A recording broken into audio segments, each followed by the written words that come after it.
édification à tous, son prénom se dit Pnard, s'écrit Pinard, mais on va faire l'effort de prononcer Pnard comme pneu. Oui. Voilà. Donc, nous avons le plaisir d'ouvrir cette 5e édition de Concertina, rencontre autour des enfermements. Donc, bienvenue. Donc, la conférence d'ouverture a pour titre « Prendre soin, un horizon politique ». Pnard Selek nous fait l'honneur d'être la présidente de cette édition. Nous l'en remercions très chaleureusement. Pnard Selek.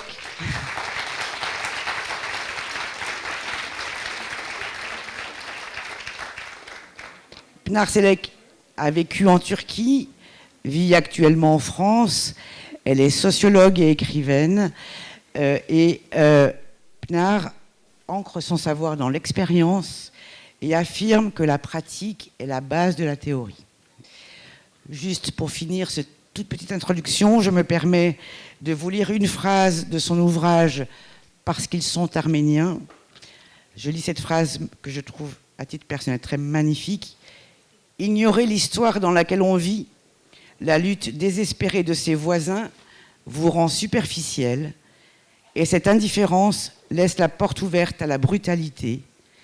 Pire encore, elle devient brutalité. » Pnard signera ses ouvrages à la librairie volante de Concertina à 15h, et je lui laisse la parole. Merci.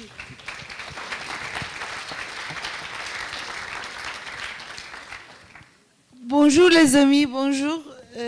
Vraiment, je suis très reconnaissante et très émue de cette invitation, de vous m'avoir permis de partager votre grande action avec moi. Mais je vais dire comme je suis très émue, donc j'ai écrit dans le train, donc voilà. Je vous salue avec une grande émotion. Une émotion qui naît de plusieurs sentiments contradictoires.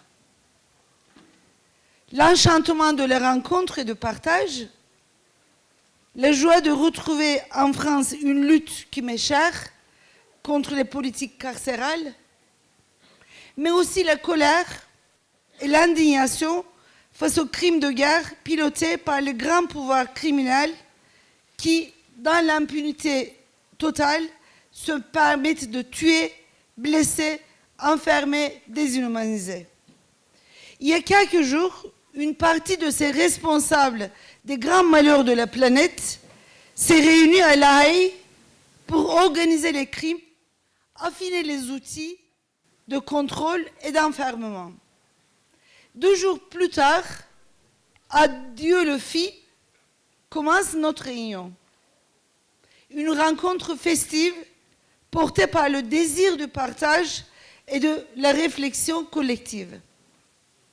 Et je me demande, sommes-nous en décalage avec le malheur du monde? Les guerres dévastent les vies, que tout semble sombrer. Comment parler d'appétit quand la mort s'impose? Quand les Gazaouis meurent en silence au milieu des distributions alimentaires? Quand le deuil et le respect nous appellent? Quand l'envie d'agir, plus que jamais, nous habite au nom de la justice et de la vie? Nous sommes ici pour échanger, partager, nous rencontrer. Car nous savons que pour transformer cette histoire injuste et violente, imposée par les pieuvres des pouvoirs imbriqués, il nous faut articuler les luttes politiques, sociales, artistiques, réflexives, sans en sacrifier aucune. Si, au lieu de crier, si nous ne réalisons pas des actions percutantes qui dépassent les protestations, si nous restons dans les applaudissements et l'autosatisfaction, j'avais écrit masturbation, mais avant de faire ça, une amie a corrigé, donc j'ai écrit. Si nous restons dans les applaudissements et l'autosatisfaction, nous ne pouvons jamais mettre fin aux atrocités actuelles. Ces actions exigent du courage, mais aussi une grande concentration, un engagement sincère, une vision lucide et forte capacité d'alliance. Si nous voulons ouvrir des chemins nouveaux, il nous faut aussi autonomiser notre pensée, approfondir nos analyses, les nourrir par diverses formes d'expression, réunir les multiples intelligences. Car, comme disait Hannah Arendt, on ne crée pas des miracles en laissant le pouvoir définir notre agenda. Ce n'est pas facile d'agir dans l'urgence tout en prenant le temps de penser. Et pourtant, ces deux mouvements doivent coexister, s'articuler, se nourrir. C'est pourquoi je suis si émue d'ouvrir cette 5e édition des rencontres concertina, je lis en turc concertina, qui s'inscrivent dans les longues luttes contre les logiques d'enfermement, en croisant résistance militante, création artistique et réflexion sur les droits des personnes privées de liberté. À partir de ces lieux d'enfermement, nous allons prendre le temps de penser ensemble pour mieux saisir les dispositifs de pouvoir qui nous entourent, mais aussi pour arroser, nourrir, embellir le monde poétique que nous bâtissons depuis si longtemps. Quand j'ai appris que cette édition se déroulerait sous le prisme des appétits, une chanson m'a traversé l'esprit. La vie résiste à la mort. La vie résiste à la mort. La chanteuse semblait à une rivière. J'ai fermé les yeux, j'ai vu les arbres et les fleurs percer le béton, les insectes naître dans le boue, les animaux merveilleux, les petits vivants. Tourner notre regard vers l'appétit, c'est aussi se pencher vers la vie qui résiste. Car la machine de mort tente aussi de tuer nos appétits. Car penser à nos rêves, c'est déjà refuser d'être condamné à la privation. Rendre visibles nos appétits, c'est revendiquer le partage des richesses, de la justice, de la liberté. L'appétit est le signe même de la vie qui s'obstine. Le désir de vie, de mouvement, d'espace, de choix. Refuser de perdre l'appétit, c'est réclamer notre part dans le monde. C'est dire que nos désirs devraient devenir la boussole d'une civilisation. Nos multiples désirs de liberté, de dignité, de justice par exemple. Abandonner les vérités imposées, tourner le regard vers les appétits des autres, en prendre soin, en privilégiant le bien-être de chacune et chacun, c'est subvertir les systèmes de domination. Et lorsque cela devient une pratique collective, toute la logique de l'ordre social s'en trouve bouleversée.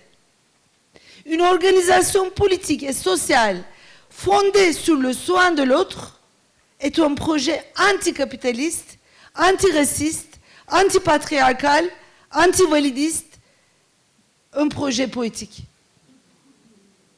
Les opprimés le connaissent à divers degrés, car dans les expériences des violences collectives, la vie résiste avec et par le soin. C'est en prison, parmi les autres torturés, que j'ai appris à placer le soin au cœur de la résistance. Quand mon corps détruit par la torture, réduit à l'état de cadavre, fut jeté dans le dortoir, ce sont les mains tendres des prisonnières politiques qui m'ont redonné la vie. Dans un contexte où la violence nous broyait, où la médecine carcérale nous traitait en ennemis, les prisonnières et prisonniers prenaient soin les unes des autres. Dès que mes mains ont pu bouger de nouveau, j'ai fait comme elle. J'ai découvert la fragilité de tous les corps, notre interdépendance. Le soin était la seule voie de survie, prendre soin de la vie entière. Cette conscience ne permet pas seulement de résister, elle cultive aussi le bonheur. Et les pouvoirs ont besoin des corps tristes. Et nos bonheurs, nos sourires les dérangent. Les massages faisaient partie de notre quotidien, mais tout le temps. Pendant les repas, les discussions, en continu, sans même y penser. Nous avons eu la chance de passer plusieurs années ensemble, en prison. Ce qui a permis de créer un mode de vie, un fonctionnement, une culture fondée sur une éthique de soins, attention à l'autre, née de la reconnaissance de notre interdépendance, de notre vulnérabilité partagée. À partir de cette expérience, j'ai commencé à percevoir l'appétit comme une métaphore de la fragilité. Qu'il soit physique, affectif ou aspiration à la liberté, l'appétit exprime une dépendance vitale. L'éthique du soin ou politique du soin est une réponse à ce besoin, à cet appétit. Et quand je suis sortie de la prison, j'ai été frappée par les regards étonnés quand je massais des amis, des collègues ou camarades dans les réunions. J'ai compris alors que ce qui m'était devenu naturel ne l'était pas pour les autres. Alors j'ai commencé à interroger nos pratiques, nos priorités dans les luttes pour la justice et les libertés où je me suis engagée. Comment prêter attention à l'invisible? Dans une société fondée sur des multiples frontières, comment dépasser les hiérarchies entre les appétits? Et si le soin demande du temps, de la patience, de l'écoute, de la disponibilité, comment le rendre concrète dans les contextes de guerre? Et à l'époque, en Turquie, il y avait un contexte de guerre très très présent quotidiennement, de répression, d'enfermement généralisé, quand l'urgence domine. Comment concilier rapidité, efficacité et attention aux vivants, aux relations, à la tendresse? C'est dans ces interrogations que j'ai découvert les théories féministes du care, notamment celle de Carol Gilligan, née aux États-Unis dans les années 80, sous Reagan. Ces approches proposent une éthique de soins politique qui n'est pas moins morale que la justice abstraite, mais qui part de la vie vécue, les dilemmes ordinaires.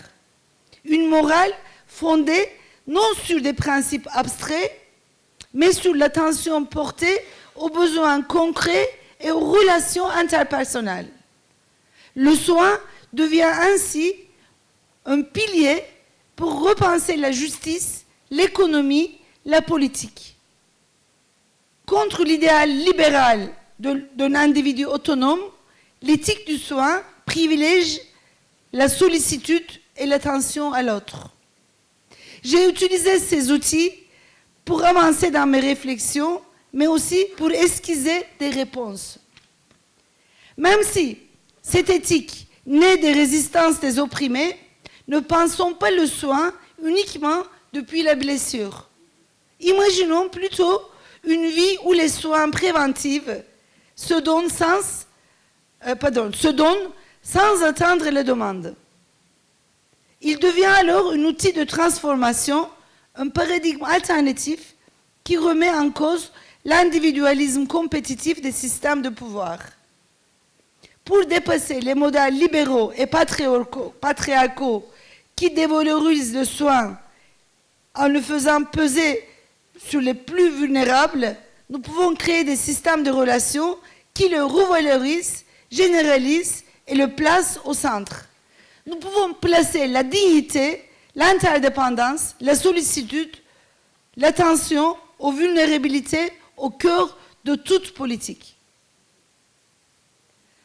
Sans place pour les sentiments, sans souci de l'autre, du monde, Sans soin pour la terre, il est impossible de résister aux guerres et aux violences structurelles. Pour survivre, pour vivre, pour créer une vie politique, nous avons besoin de nous écouter avec attention. Nous ne sommes pas impuissantes. Nous ne sommes pas impuissantes, mais nous sommes fragiles et interdépendantes. Femme, vie, liberté, crient les femmes kurdes et iraniennes. Femme, vie, liberté. Continuons avec elles et ajoutons d'autres diamants à la vie, aussi subversifs que les trois premiers. Amour, tendresse, attention, disponibilité. Et la suite, je crois que les 3 jours ici, nous allons écrire ensemble la suite. Merci beaucoup.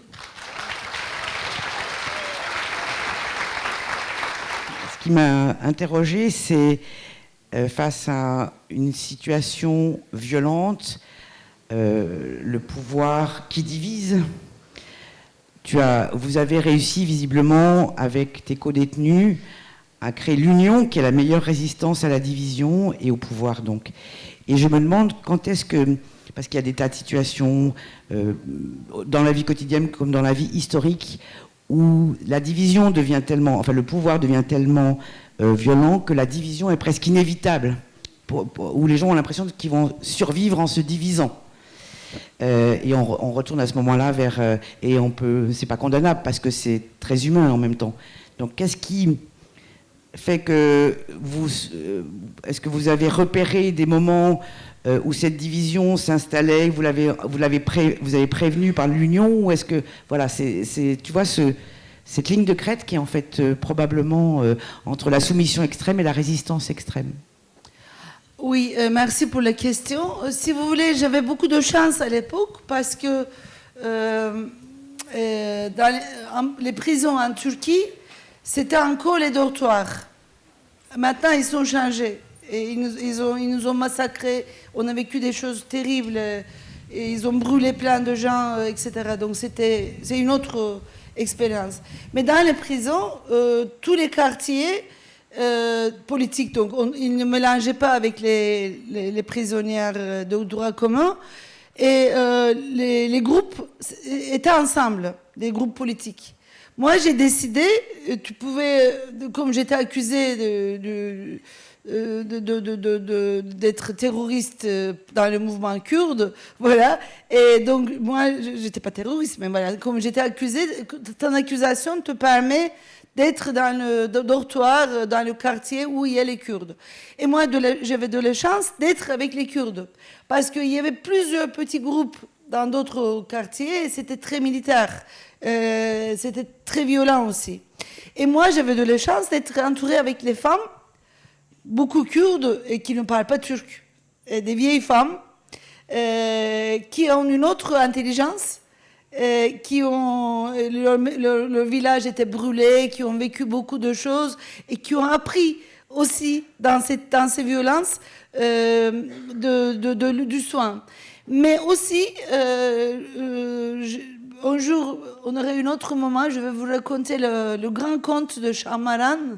Shahmaran, c'est une figure, c'est la déesse des Kurdes, donc demi-serpent, demi-femme, qui est tuée par les... Donc c'est une histoire très triste et très très belle. Et elle sait tous les secrets de la nature. Donc c'est une naturopathe, donc phytothérapeute, etc. Elle est le médecin de tous les animaux. Et l'être humain veut la tuer parce que si on la tue, le savoir va passer à l'être humain, mais elle n'utilise jamais le savoir pour le pouvoir. Donc j'ai appris, mais c'est une très très jolie histoire, mais longue, donc c'est pas pour maintenant. Et j'ai appris ça, c'est les Kurdes, et c'est pas que les Kurdes, je ne veux pas faire une... Mais comme elles étaient vécues toujours dans les milieux ruraux, donc elles ont gardé plusieurs choses qui n'ont pas été contrôlées ou détruites encore. Et donc, cette habitude de prendre soin, il y avait plein de femmes médecins, médecins de la vie. Et donc, moi, je suis tombée entre ces personnes-là. Et comme j'étais turque et quand même, je faisais cette recherche sur les Kurdes, etc. Donc, elles m'ont beaucoup... donc, ça leur intéressait aussi. Donc, elles m'ont beaucoup... surtout les vieilles femmes, très, très âgées, parce qu'elles ont donné du pain à un guérilla ou elles ont allé à une manifestation, mais elles étaient très, très âgées. Il y avait 80 ans, 95 ans. Il y avait des vieilles femmes. Et c'est elles qui m'ont... Je me souviens comment elles m'ont... il y avait et elles connaissaient leur force aussi. Et donc, ça créait une culture aussi. Donc, moi, j'ai appris beaucoup de choses dans cette expérience. Et je savais que donc on pouvait voir les autres prisonniers hommes, ils ne vivaient pas la même chose.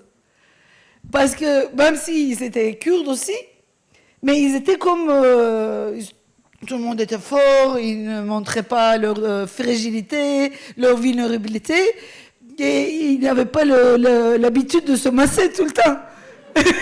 et donc en Orient, on est plus tactile quand même, mais quand même, les hommes ne se touchent pas beaucoup.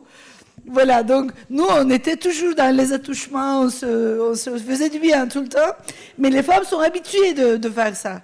Je crois que je suis entrée dans une dans un milieu, cercle très féminine et qui porte des savoirs de très longtemps qui l'ont transformé comme un outil de résistance dans un milieu carcéral. Donc voilà. Tu m'as dit au téléphone, je n'ai jamais autant chanté et dansé en prison. Oui. Qu'en prison. Alors, prendre soin, c'est pas que masser les épaules, etc. C'est aussi toujours faire attention à l'autre, parce qu'il y avait beaucoup de personnes qui étaient violées. Moi, j'ai une expérience de violence politique de la prison, et surtout les femmes kurdes, vieilles ou jeunes, étaient violées. On m'a détruit le corps, mais on ne m'a pas violée, mais ils ont violé les femmes kurdes. Donc c'est un outil politique qu'on connaît bien. Et pour elles, c'était très difficile. Donc tout le temps, on essayait de donner le sourire à l'autre. Comment on va réussir? On était très attentifs à l'autre. Et donc, je veux dire, je ne veux pas toujours parler des capacités des Kurdes, mais des Kurdes dansent tout le temps. Mais tout le temps. Et donc, dans les manifestations en Turquie, depuis qu'il y a des convergences entre les luttes, tout le monde commence à danser dans toutes les manifestations. Donc, ces danses, j'ai appris beaucoup à danser, et donc on chantait beaucoup. Et je n'ai jamais chanté comme ça. Ma voix n'est pas... J'ai une voix un peu de vieille alcoolique, mais... on s'en foutait parce qu'on chantait ensemble. Donc, de haut, c'est pas la même chose. Voilà, c'est... Pour analyser un contexte, il faut voir qu'il y a plusieurs facteurs qui jouent. Il y a des répertoires qui existent, il y a des personnes, voilà, il y a beaucoup de choses. Oui, alors moi, ce n'est pas une question, oui, mais je vous ai entendu plusieurs fois prononcer le terme interdépendance. Et je trouve absolument magnifique le fait qu'au cœur de l'horreur, vous ayez découvert, je ne sais pas si vous l'avez découvert, ce concept-là où, en fait, on est tous des humains et comment, en fait, vous avez mis au centre de votre réparation, peut-être, ce concept de soin aussi, soin et interdépendance. Voilà, je trouve ça magnifique et votre présence ici et le sourire que vous nous offrez en racontant votre expérience montrent comment ces concepts vous ont habité et qu'aujourd'hui notre humanité devrait s'en nourrir. Merci. Je voulais poser une question sur une tendance actuelle, j'ai l'impression, qui est celle du soin, mais assez centrée sur soi-même. Et je ne sais pas si c'est en particulier dans la Drôme, mais en tout cas, on a presque un cliché aujourd'hui dans la Drôme d'être un des épicentres du développement personnel, du soin pour soi-même, de se sentir bien soi-même. Et je voulais savoir comment vous l'analysez. Est-ce que c'est une tendance qui vous paraît dangereuse, ou comment faire la passerelle avec voilà, cette interdépendance dont vous parlez, et avec un côté militant tourné vers les autres et résistant, quoi. Voilà.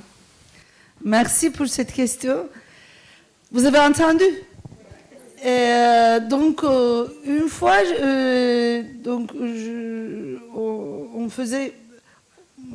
on se promenait dans une ville et mon ami m'a dit qu'il n'y a que des bobos. Mais il a dit avec un mépris. J'ai dit, mais oui, mais les bobos sont tes alliés aussi. Et il faut voir comme ça, parce que de juger, donc tu peux dire bobo, c'est une terme, tu peux utiliser, mais avec un grand mépris, comme ça, elle parlait des fauchos. Donc moi, j'ai dit que non, c'est des alliés, tu peux discuter, tu peux faire des choses, tu peux faire des alliances. Donc je parle à cette personne-là. Moi, je pense que on peut se nourrir de tout. Même quelquefois, moi, je ne supporte pas quand on parle de développement personnel, tout ça. Je ne supporte pas quelquefois. Mais après, je me dis, comme je me parle beaucoup pour être sage, pour allier, etc. Et après, je me dis, c'est important aussi d'être nourries, parce qu'elles sont très, très obstinées à ça. Donc, elles trouvent ils ont plein d'informations que nous ne connaissons pas pour une autonomie contre le système médical, tout ça. Peut-être elles ont des choses à nous apprendre. Mais moi, ce que je parle, surtout l'éthique féministe du soin politique, c'est plutôt prendre soin de l'autre, être attentive à l'autre. Donc, quand tu mets au centre de ton... Mais sans t'oublier toi non plus. Donc, équilibrer les deux. Donc, comme je suis anarchiste, je ne suis pas juste pour le social. Il faut que l'individu s'épanouisse et pense qu'elle est bien dans ce mouvement. Donc, il faut vraiment arroser le bonheur, mais mettre l'interdépendance dans cet espace-là. Donc, moi, je ne refuse pas toutes ces personnes qui parlent de développement personnel, d'individualisme, mais moi, je parle plutôt d'éthique du care. Quand on parle du care, du soin, donc c'est quelque chose de plus collectif. Mais c'est très bien de le dire aussi, de parler de ça et de souligner. Voilà. Oui, les prisonniers politiques ont des capacités de résistance et d'organisation qui échappent totalement au droit commun. Et cette éthique du care, comment peut-elle se transférer, ou comment l'avez-vous pu la transférer aux femmes de droit commun qui sont en prison en Turquie? Alors, comme je vous ai dit tout à l'heure, cette éthique de care, si vous voulez, je n'ai pas vu dans tous les quartiers politiques. Donc, il y avait des groupes je ne parle pas beaucoup de violence intra-prisonniers, parce que comme en Turquie, il y a beaucoup de répression. Quand je suis sortie de la prison, je n'ai pas parlé de la violence entre les prisonniers politiques.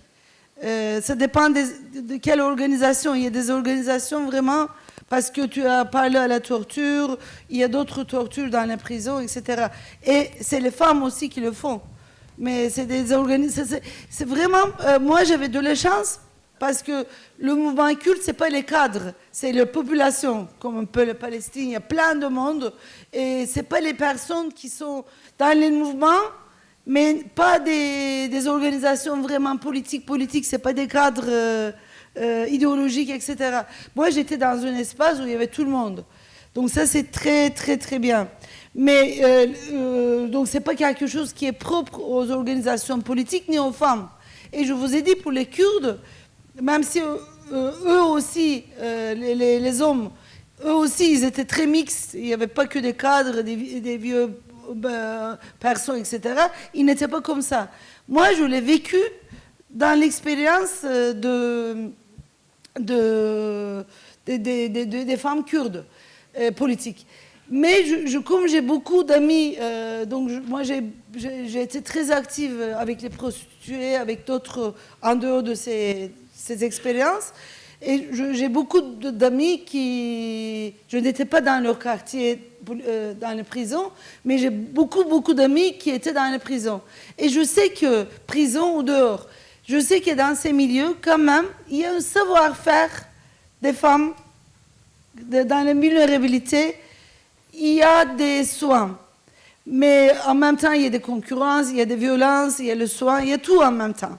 Et donc moi, je pense que c'est plutôt à nous de réfléchir sur nos expériences. On n'a pas besoin de vivre des malheurs, des expériences atroces, juste de penser ensemble. Et cette éthique de soin, ce n'est pas que pour les prisonniers. Moi, j'ai compris ça en prison parce que j'étais dans ce contexte-là. Mais on n'a pas besoin de vivre une blessure, une carcération pour réfléchir sur l'éthique de soin. Ça fait du bien à nous toutes, à nous tous, et ça peut nous renforcer tout ensemble. Donc, je pense que si on crée des espaces dans la société, si on commence à vraiment le rendre visible, toutes les personnes qui nous rencontrent, s'ils tombent en prison, si elles tombent en prison de droit commun, ils vont réfléchir à ça. On n'a pas besoin d'aller dans les prisons de droit commun pour faire les propagandes d'éthique de soins, je ne pense pas. Et ce n'est pas pour les prisonniers, cette éthique de soins. C'est pour nous, je pense. Est-ce que j'ai pu comprendre votre question? D'accord. Ici, j'ose vous poser une question. Vous l'avez dit, hein, le care, le soin, c'est éminemment féminin. Si on veut que ça ait un impact, il faudrait peut-être l'inoculer à la jante masculine. Pardon pour les messieurs qui sont là et qui peut-être sont aussi dans le soin. Tout à parce qu'on ne fait. peut pas faire des généralités. Mais comment élargir finalement? Parce que les femmes, c'est 50% de la population. Que dire de l'autre 50% pour que le soin devienne justement la politique de défense ou de pouvoir aussi? Tout à fait. C'est là, tous les débats que j'ai découverts il y a 10 ans ou 15 ans, toutes ces théories féministes.